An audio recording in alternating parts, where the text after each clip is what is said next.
आज वैदिक काल का चैप्टर है जो एनसीईआरटी का ये क्रक्स है, बहुत ही अच्छा है। तो इसमें आज वैदिक काल का चैप्टर शुरू करते हैं।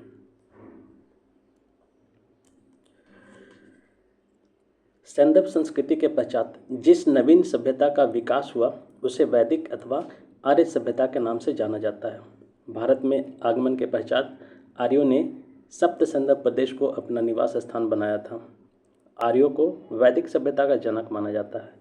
आर्यों को जो है वैदिक सभ्यता का जनक माना जाता है। ऐसा माना जाता है कि ये जो वैदिक सभ्यता भारत में फली फूली ये आर्यों की देन थी। आर्य ही इसको लेकर के भारत आए थे। वैदिक साहित्य की रचना आर्यों ने की। वैदिक साहित्य की रचना किन्होंने की? तो वो आर्यों ने की। आर्यों की भाषा संस्कृत थी। वेद शब्द की उत्पत्ति वेद धातु से हुई है, जिसका अर्थ है जानना, अर्थात अपने समय के ज्ञान का संग्रह। वैदिक काल का देखें तो प्रारंभिक वैदिक काल या ऋग वैदिक काल जिसे कहते हैं, प्रारंभिक वैदिक काल या ऋग वैदिक काल जिसे कहते हैं, उसका टाइम पीरियड है 1500 ईसा पूर्व से 1000 ईसा पूर्व। 1500 ईसा पूर्व से 1000 ईसा पूर्व। वहीं उत्तर वैदिक का काल है 1000 ईसा पूर्व से 600 ईसा पूर्व।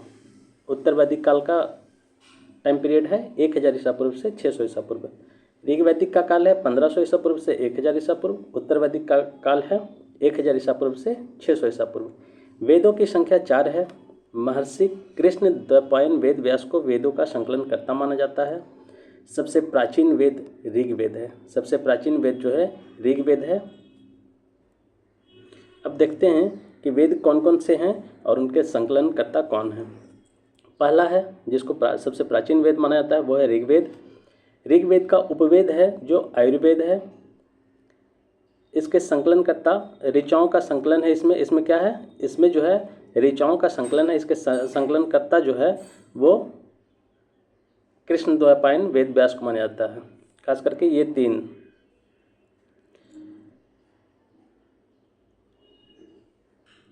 होत्री जो है, होता लिखा हुआ होत्री होगा, होत्री जो है ऋचाओं के पाठ करते हैं। यजुर्वेद का उपवेद है धनुर्वेद। ये जो है यज्ञ कर्म से संबंधित सूक्त इसमें सम्मिलित हैं। अथर्वणवेद इनके जो अथर्वणवेद जो है इसके पुरोहित हैं, यानी कि यजुर्वेद के पुरोहित कौन है? अथर्वणवेद। यज्ञ का संपादन विधि पूर्वक ये अथर्वणवेद करवाते थे। नेक्स्ट है सामवेद। सामवेद इसका उपवेद है गंधर्ववेद। गीतों का संकलन इसमें मिलता है और इसके जो पुरोहित हैं वो है उद्गाता। यज्ञ में ऋचाओं का स्वरगान के रूप में, स्वरगान के साथ इसका। नेक्स्ट है अथर्ववेद। अथर्ववेद इसके उपवेद हैं शिल्पवेद। इसमें जो है तंत्र मंत्र, रोग निवारक उपाय, जादू टोना, ये सब आपको अथर्ववेद में मिलेगा। इसके जो पुरोहित हैं उनको कहा जाता था ब्रह्मा।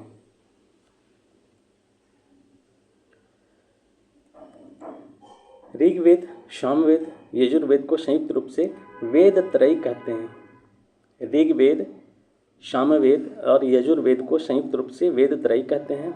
वैदिक काल में साहित्य का विकास क्रम देखते हैं किस प्रकार से हुआ था।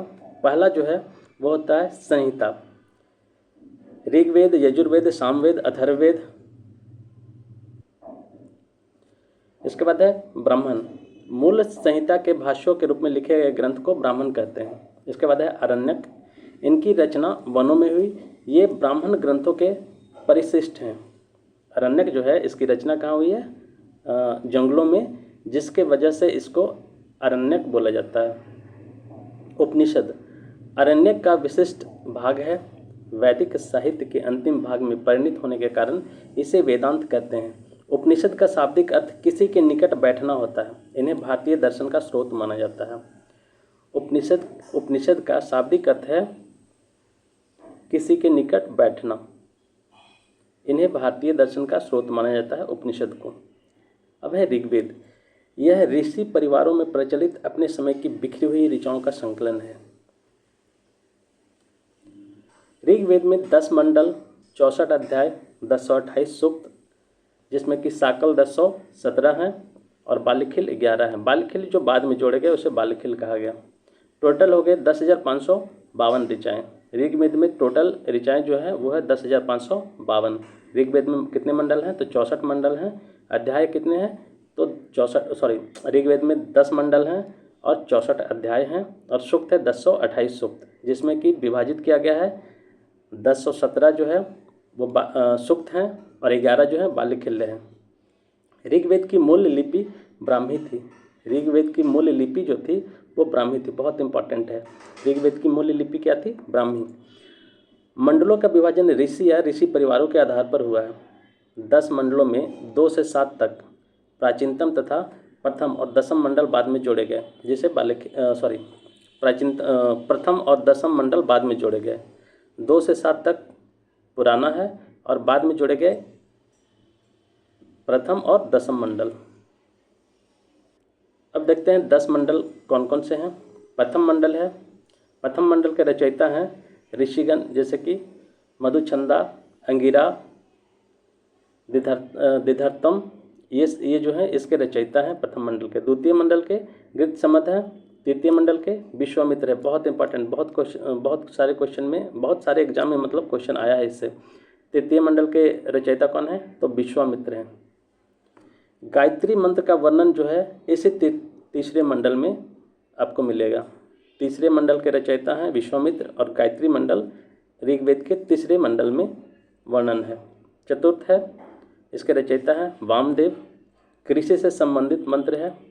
पंचम है अत्रि और षष्ठम है भारद्वाज। सातवां के रचयिता हैं वशिष्ठ। दशराज युद्ध का वर्णन आपको 7वें मंडल में, ऋग्वेद के 7वें मंडल में दशराज युद्ध का वर्णन मिलता है। आठवां के जो रचयिता हैं वो कण्व एवं अंगिरस। 9वें के हैं ऋषिगण, जिसमें सोम मंडल कहा जाता है। 9वें को सोम मंडल कहा जाता है। 10वीं है ऋषिगण, इसमें आते हैं विमदा, इंद्र, सची और अन्य। 10वें मंडल में ही पुरुष सूक्त है, जिसमें चारों वर्णों ब्राह्मण, क्षत्रिय, वैश्य एवं शूद्र की उत्पत्ति का वर्णन है। नदी सूक्त है, इसे नदी सूक्त भी कहा जाता है 10वें मंडल को। इसी में कहा गया है कि विराट पुरुष के अंगों से ये 4 वर्णों का उत्पत्ति हुआ है। अब देखते हैं वेद और उसके शाखा। ऋग्वेद के शाखा हैं शाकल, वास्कल और अश्वलायन। ऋग्वेद के शाखा कौन कौन से हैं? शाकल, वास्कल और अश्वलायन। इसके ब्राह्मण, ऋग्वेद के ब्राह्मण हैं ऐत्रेय, कौशितकी। अरण्यक है इसके ऐत्रेय और कौशितकी। ब्राह्मण भी है ऐत्रेय, कौशितकी, और अरण्यक भी है ऐत्रेय, कौशितकी। उपनिषद है ऐत्रेय और कौशितकी। ऐत्रेय ब्राह्मण में राजस्व यज्ञ एवं सतयुग, त्रेता, द्वापर, कलयुग का वर्णन मिलता है। ऐत्रेय ब्राह्मण में ही राजस्व यज्ञ एवं सतयुग, त्रेता, द्वापर और कलयुग का वर्णन मिलता है। यजुर्वेद, कृष्ण यजुर्वेद में काठक, कपिस्थल, मैत्रायणी और तैत्तिरीय है। यजुर्वेद की जो शाखा है उसमें कृष्ण यजुर्वेद में काठक, कपिस्थल, मैत्रायणी और तैत्तिरीय, और शुक्ल यजुर्वेद में कण्व और मध्यान्ह, जो वाजस्नेयी संहिता कहलाता है उसमें कण्व और मध्यान्ह का उल्लेख है, मतलब शाखा है। इसके ब्राह्मण जो है यजुर्वेद के वह है तैत्तिरीय। यजुर्वेद के शाखा ब्राह्मण कौन सा है? तैत्तिरीय। अरण्यक है तैत्तिरीय और मैत्रायणी। उपनिषद है तैत्तिरीय, मैत्रायणी, श्वेताश्वर और कठोपनिषद। यजुर्वेद के उपनिषद है तैत्तिरीय, मैत्रायणी, श्वेताश्वर और कठोपनिषद। शतपथ ब्राह्मण में याज्ञवल्क्य, मैत्रेयी संवाद, जल प्लावन की कथा, विदेह माधव की कथा, पूर्वावर्षी आख्यान का उल्लेख है। बृहदारण्यक उपनिषद में याज्ञवल्क्य और गार्गी संवाद है। बृहदारण्यक उपनिषद में याज्ञवल्क्य और गार्गी का संवाद है। कठोपनिषद में यम नचिकेता संवाद का वर्णन है। कठोपनिषद में यम नचिकेता संवाद का वर्णन है। स्त्रियों को यज्ञोपवीत धारण करने का अधिकार तैत्तिरीय उपनिषद देता है।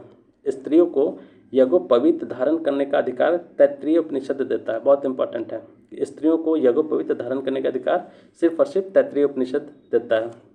तमसो मां ज्योतिर्गमय कथन बृहदारण्यक उपनिषद से लिया गया है। तमसो मां ज्योतिर्गमय का कथन जो है ये बृहदारण्यक उपनिषद से लिया गया है। नेक्स्ट है सामवेद। सामवेद, इसमें कौथुम, रामायणीय, जैमिनीय। पंचविश छांदोग्य, जैमिनीय एवं षड्विश। छांदोग्य, जैमिनीय, छांदोग्य, केन। छांदोग्य उपनिषद सबसे प्राचीन उपनिषद है। छांदोग्य उपनिषद जो है सबसे प्राचीन उपनिषद है। सर्वप्रथम इसी उपनिषद में कृष्ण का उल्लेख है। छांदोग्य उपनिषद में ही सर्वप्रथम भगवान कृष्ण का उल्लेख है। इसमें सत्यकाम जावल कथा, उदालक आरुणि, श्वेत केतु संवाद का उल्लेख है। ब्रह्मचर्य, गृहस्थ एवं वानप्रस्थ नामक 3 आश्रमों का उल्लेख छांदोग्य उपनिषद में। बहुत इंपॉर्टेंट है कि जो 3 आश्रम हैं उसका उल्लेख छांदोग्य उपनिषद में है, वो है ब्रह्मचर्य, गृहस्थ और वानप्रस्थ। इसके बाद है अथर्ववेद, इसमें शौनक, पिप्लाद, गोपथ, मुंडको, मांडुक्य और प्रश्न। मुंडकोपनिषद में सत्यमेव जयते का उल्लेख है। ये भी इंपॉर्टेंट है कि मुंडकोपनिषद में सत्यमेव जयते का उल्लेख है। सबसे छोटा उपनिषद मांडुक्य उपनिषद ही है।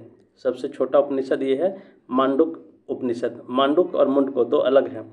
तो मुंडकोपनिषद में सत्यमेव जयते का उल्लेख है, वहीं मांडुक्य उपनिषद है उसमें जो है ये जो है सबसे छोटा है। मूल वैदिक साहित्य को समझाने तथा उनका उपयोग बताने हेतु वेदांग ग्रंथ की रचना की गई, जिसकी कुल संख्या कितनी है? 6 है।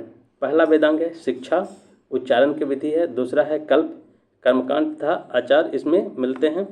व्याकरण, शब्दों की व्युत्पत्ति इसमें संबंधित है। इसके बाद है निरुक्त, वैदिक शब्दों की व्याख्या निरुक्त में किया गया है।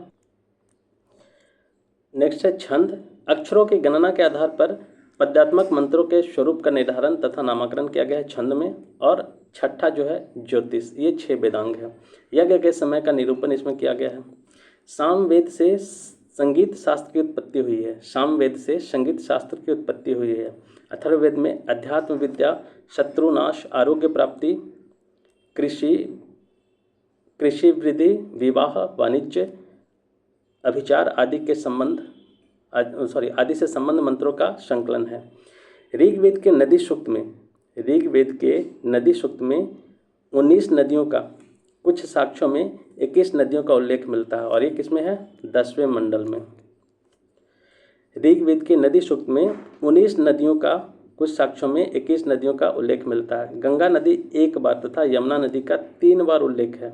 गंगा नदी का 1 बार और यमुना का 3 बार उल्लेख है। अब जो है देखते हैं ऋग्वैदिक कालीन नदियाँ कौन कौन से हैं। पहला है झेलम, जिसका प्राचीन नाम था वितिस्ता। झेलम, आज जो झेलम है उसी को पहले वितिस्ता के नाम से जाना जाता था। दूसरा है चेनाब, जिसका पहले नाम था स्कनी। रावी, परुष्णी, व्यास, बिपाशा, सतलज, शतुद्री। इसके बाद गंडक को सदानीरा कहा जाता था। काबुल को कुंभा, जो कि अभी अफगानिस्तान में है। इसके बाद है कुर्रम भी अफगानिस्तान में है। गोमती, गोमल, आज के नाम गोमल है और पहले नाम था गोमती। स्वात को सुवास्तु बोला जाता था। घग्गर को दृश्यदत्ती बोला जाता था। सरस्वती को सुरसती बोला जाता था और सिंधु को सिंधु बोला जाता था। वैदिक आर्यों की सबसे महत्वपूर्ण नदी सरस्वती थी। वैदिक आर्यों की जो सबसे महत्वपूर्ण नदी थी वो सरस्वती थी, जबकि ऋग्वेद में सर्वाधिक बार उल्लेख सिंधु नदी का हुआ है। ऋग्वेद में सर्वाधिक उल्लेख किसका हुआ है? सिंधु नदी का। लेकिन जो सबसे महत्वपूर्ण नदी थी वो सरस्वती थी। सरस्वती नदी को नदीत्मा, मातेत्मा तथा देवीत्मा कहा गया है। सरस्वती नदी को नदीत्मा, मातेत्मा तथा देवीत्मा कहा गया है। क्लासिकीय संस्कृत में आर्य शब्द का अर्थ है उत्तम, श्रेष्ठ या कुलीन व्यक्ति। क्लासिकीय संस्कृत में आर्य शब्द का अर्थ है उत्तम, श्रेष्ठ या कुलीन व्यक्ति। आर्यों के मूल निवास के संबंध में इतिहासकारों में मतभेद है। जैसे कि स्वामी दयानंद सरस्वती, इन्होंने आर्यों का मूल निवास तिब्बत को माना है। स्वामी दयानंद सरस्वती ने आर्यों का मूल निवास कहाँ माना है? तिब्बत को। बाल गंगाधर तिलक ये उत्तरी ध्रुव मानते हैं। DS द्विवेदी मुल्तान के निकट देविका नदी के पास इसका मानते हैं कि ये आर्य उधर से आए हैं, मुल्तान से। इसके बाद है पंडित गंगानाथ झा ब्रह्मर्षि देश को मानते हैं।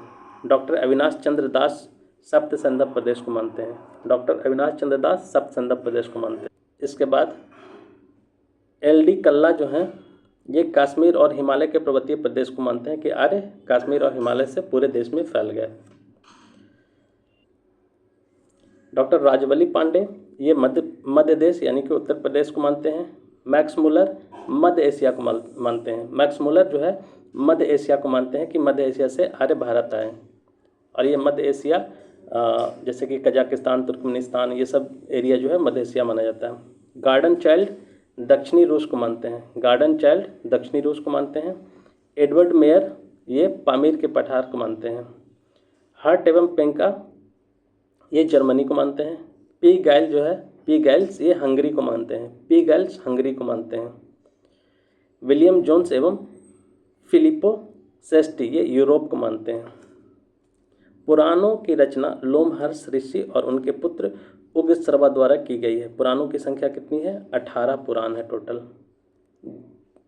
ये 18 पुराण जैसे कि मत्स्य पुराण, मार्कंडेय पुराण, भविष्य पुराण, भागवत पुराण, ब्रह्मांड पुराण, ब्रह्मवत पुराण, ब्रह्म पुराण, वामन पुराण, वराह पुराण, विष्णु पुराण, वायु पुराण, अग्नि पुराण, नारद पुराण, पद्म पुराण, लिंग पुराण, गरुड़ पुराण, कूर्म पुराण और स्कंद पुराण, ये टोटल 18 पुराण हैं। पुराणों में 5 संकेतक हैं: सर्ग, प्रतिसर्ग, वंश, मनवंतर तथा वंशानुचरित। ये 5 संकेतक कौन कौन से हैं? सर्ग है, प्रतिसर्ग है, वंश है, मनवंतर है तथा वंशानुचरित है। वैदिक समाज पितृसत्रात्मक था। समाज की सबसे छोटी इकाई परिवार या कुल को माना जाता था। वैदिक समाज जो था पितृसत्रात्मक था और समाज की सबसे छोटी इकाई परिवार या कुल को माना जाता था। कुलप जो होते थे वो परिवार का स्वामी होते थे, यानी कि परिवार का जो मुखिया था उन्हें कुलप कहा जाता था। ग्रामीण ग्राम का मुखिया तथा विषपति विष का प्रमुख होता था। ग्रामीण जो ग्राम के मुखिया होते थे उन्हें ग्रामीण कहा जाता था और विषपति विष का प्रमुख होता था। अनु, द्रुह, पुरु, यदु और तुर्वस को पंचजन कहा गया है। अनु, द्रुह, पुरु, यदु और तुर्वस को पंचजन कहा गया है। जन के मुखिया को राजा कहा जाता था। जन के मुखिया को क्या कहा जाता था? राजा कहा जाता था। गोत्र शब्द का मूल अर्थ वह स्थान है जहाँ समूचे कुल का गोधन पाला जाता था। गोत्र शब्द का मूल अर्थ वह स्थान है जहाँ समूचे कुल का गोधन पाला जाता था। गोत्र का सर्वप्रथम उल्लेख ऋग्वेद में हुआ है। गोत्र का सर्वप्रथम उल्लेख ऋग्वेद में हुआ है। अब एक जो है बहुत इम्पॉर्टेंट चीज़ है, दसराज युद्ध। दसराग युद्ध, ये युद्ध जो है परुष्णी नदी, जिसको अभी रावी नदी कहा जाता है, इसी नदी के तट पर लड़ा गया। यह युद्ध भारतों के राजा सुदास तथा 10 राजाओं के एक संघ के मध्य लड़ा गया था। जो भरतों के राजा थे सुदास, उनके बीच तथा 10 राजाओं के बीच ये संघ के मध्य लड़ा गया था। 10 राजाओं के संघ में थे पंचजन जैसे कि अनु, द्रुह, पुरु, युदु और तुर्वस तथा 5 लघु जनजातियां थी: अलीन, पख्त, भलानस, शिव और विशानिन। ये 5 जनजातियां शामिल थी। सुदास के पुरोहित वशिष्ठ तथा 10 राजाओं के संघ के पुरोहित विश्वामित्र थे। सुदास के पुरोहित वशिष्ठ थे और 10 राजाओं के संघ के पुरोहित विश्वामित्र थे। युद्ध में सुदास की विजय हुई थी। युद्ध में सुदास की विजय हुई थी। एक बार फिर से देख लेते हैं कि 10 राजाओं के संघ में पंचजन कौन थे? अनु, द्रुह, पुरु, यदु और तुर्वस तथा 5 लघु जनजातियां थी: अलिन, पख्त, भलानस, शिव और विशानिन। शतपथ ब्राह्मण में सबसे अधिक 12 रत्निनों का उल्लेख किया गया है। शतपथ ब्राह्मण में सबसे अधिक 12 रत्निनों का उल्लेख किया गया है। रत्निन और कार्य उसके क्या कहते हैं? ग्रामीणी, ग्रामीण ग्राम का मुखिया को ग्रामीण कहा जाता था। राजा, राजा जो स्वयं होता था। इसके बाद पट्टमहिषी, ये प्रधान रानी को कहा जाता था, पट्टमहिषी। पुरोहित, राजा का प्रधान परामर्शदाता जो थे उनको पुरोहित कहते थे। सेनानी, सेना का प्रमुख। सूत, रथ सेना का नायक या राजा का सारथी, जिसे सूत कहा जाता था। अक्षवाप, आय व्यय गणनाध्यक्ष तथा द्रुत क्रीड़ा अधिकारी जो था वो अक्षवाप कहलाता था। क्षति जो है प्रतिहार या द्वारिक, यानी कि द्वार का रक्षक जो थे वो क्या कहलाते थे? छत्ता या क्षति। भागदूत, ये अर्थ मंत्री थे। संग्रहिता कोषाध्यक्ष था। पलागल, ये विदूषक थे। और गाविकर्त जो थे वो प्रधान वन संरक्षक थे। नेक्स्ट देखते हैं 1400 ईसा पूर्व के बोगाजकोई यानी कि एशिया माइनर के अभिलेख में वैदिक देवताओं इंद्र, वरुण, मित्र तथा नासत्य का उल्लेख है। नेक्स्ट है यज्ञ और उसके संबंध, जैसे कि अश्वमेध यज्ञ राजा के चक्रवर्ती विजय से, राजसू यज्ञ का संबंध था राजा के सिंहासन रोहन से, राजसू यज्ञ। इसके बाद है वाजपेयी यज्ञ राजा के रथ दौड़ से, और पुरुष मेध यज्ञ मनुष्य की बलि से। ये 4 यज्ञों का उल्लेख मिलता है, जिसमें कि अश्वमेध यज्ञ, राजसू यज्ञ, वाजपेयी यज्ञ और पुरुष मेध यज्ञ। ऋग्वैदिक कालीन सबसे महत्वपूर्ण देवता इंद्र थे, जिन्हें सर्वाधिक 250 सूक्त समर्पित हैं। ऋग्वैदिक कालीन सबसे महत्वपूर्ण देवता जो थे वो इंद्र थे, जिन्हें सर्वाधिक 250 सूक्त समर्पित है। इस काल में दूसरे महत्वपूर्ण देवता अग्नि, जिनका 200 सूक्त समर्पित थे। वैदिक काल में गाय को अघन्या ना मारे जाने योग्य माना गया है। गाय को सबसे महत्वपूर्ण मूल्यवान संपत्ति समझा जाता था। गाय का व्यापारी गोवनिज था। गाय का जो व्यापारी था वो था गोवनिज। वैदिक काल में पशुपालन सबसे महत्वपूर्ण तथा कृषि द्वितीय महत्वपूर्ण व्यवसाय था। वैदिक काल में वस्त्र सूत, ऊन तथा मृग चर्म से बनाया जाता था। वस्त्र 3 प्रकार थे। नीवी जो कमर के नीचे पहना जाता था उसको नीवी कहते थे। वासस जो कमर के ऊपर पहना जाता था उसे वासस कहते थे। नीवी जो कमर के नीचे पहना जाता था और वासस जो कमर के ऊपर पहना जाता था। अधिवास शरीर के ऊपरी हिस्सों में धारण किए जाने वाले वस्त्र। ऋग्वेद में नाई का उल्लेख वक्ता के रूप में मिलता है। ऋग्वेद में जो है नाई का उल्लेख वक्ता के रूप में मिलता है। अब जो है कुछ कृषि से संबंधित शब्दावलियाँ उसे देखते हैं, जैसे कि लांगन या सीर। लांगन नहीं होगा, लांगल होगा। लांगल या सीर जिसको हल कहा जाता था। लांगल या सीर हल कहलाता था। वृष मतलब बैल। उर्वरा मतलब जुते हुए खेत। सीता या फाल मतलब हल से बनी नलियाँ जो होती थी छोटी छोटी, जैसे हल चलता है तो बीच में एक नाली टाइप का आकार लेता है, उसी को सीता या फाल बोलते थे। अवट कुआं को जो है ऋग्वैदिक काल में अवट बोला जाता था। अवट मतलब कुआं। पर्जन्य बादल को पर्जन्य कहा जाता था। बादल को पर्जन्य कहा जाता था। अवट कुआं, पर्जन्य बादल। करीब गोबर की खाद को करीब कहते थे। करीब नहीं, करिश कहते थे। गोबर की खाद को करिश कहते थे। या फिर किनास, हलवाहे को किनास कहते थे। और स्थीवी अनाज जमा करने वाले कोठार जो होते थे उसको स्थीवी कहते थे। कृषि योग्य भूमि को उर्वरा अथवा क्षेत्र कहा जाता था। कूप, अवट यानी कि खोद कर बने हुए गड्ढे, कुल्या नहर, अश्मचक्र, रहट की चरखी आदि का उल्लेख ऋग्वेद में मिलता है। आर्यों का प्रिय पशु अश्व था। कुछ सूक्तों में दद्रिका नामक एक दैवी अश्व की प्रशंसा की गई है। गायों को अष्टकर्णी कहा गया है। व्यापार वाणिज्य पनी वर्ग के लोग करते थे। पनी शब्द का उल्लेख ऋग्वेद में कई स्थानों पर किया गया है। वेकनाट सूदखोर शब्द का उल्लेख ऋग्वेद में मिलता है। वेकनाट या सूदखोर शब्द का उल्लेख ऋग्वेद में मिलता है। ऋग्वेद में समुद्र शब्द का उल्लेख मिलता है। पतवार को अरित्र तथा नाविक को अरित्रु कहा गया है। पतवार को अरित्र तथा नाविक को अरित्रु कहा गया है। अब जो है ऋग्वैदिक व्यावसायिक वर्ग को देखते हैं। तक्षा बढ़ई को कहते थे। कर्मा धातु कर्म करने वाले को कर्मा कहते थे। स्वर्णकार कर्मकार, वाय यानी कि जुलाहे को, और कुंभकार जो मिट्टी से बर्तन बनाते थे। नेक्स्ट है अन्य महत्वपूर्ण शब्दावलियां में देखते हैं। उर्दर अनाज मापने का पात्र जो था उसको क्या कहते थे? उर्दर। गौरी भैंस को कहते थे। गौरी भैंस को कहते थे। व्रीहि चावल को व्रीहि कहा जाता था ऋग्वैदिक काल में। चावल को व्रीहि। ब्रजपति चारागाह अधिकारी जो होते थे उनको ब्रजपति कहते थे।